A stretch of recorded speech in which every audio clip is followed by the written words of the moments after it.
بسم اللہ الرحمن الرحیم۔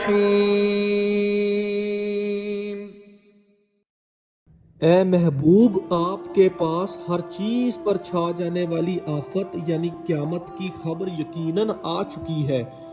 اس دن کتنے ہی چہرے ذلیل و خوار ہوں گے۔ اللہ کو بھول کر دنیاوی محنت کرنے والے، چند روزہ عیش و آرام کی خاطر سخت مشقتیں جھیلنے والے دہکتی ہوئی آگ میں جا گریں گے۔ انہیں نہایت گرم چشمے کا پانی پلایا جائے گا۔ ان کے لیے سوائے کانٹے دار درختوں کے اور کچھ کھانا نہ ہوگا، یعنی ان کے لیے صرف خاردار جھاڑیوں کو ہی کھانا ہوگا جو نہ موٹا کرے گا نہ بھوک مٹائے گا۔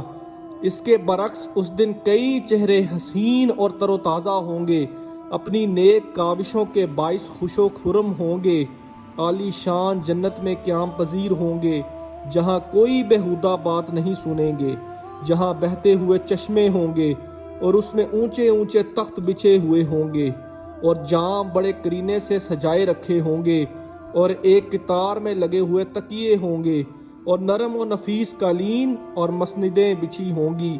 منکرین تعجب کرتے ہیں کہ جنت میں یہ سب کچھ کیسے بن جائے گا؟ تو کیا یہ لوگ اونٹ کی طرف نہیں دیکھتے کہ وہ کس طرح عجیب ساخت پر بنایا گیا ہے؟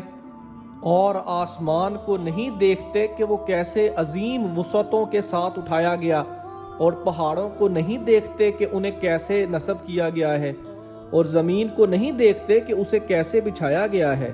اے محبوب، پس آپ انہیں سمجھاتے رہا کریں، آپ کا کام تو سمجھانا ہی ہے۔ آپ ان پر جابر و قاہر کے طور پر مسلط نہیں ہیں کہ انہیں ایمان لانے پر مجبور کریں۔ آپ کا کام ان کو نصیحت کرنا ہے۔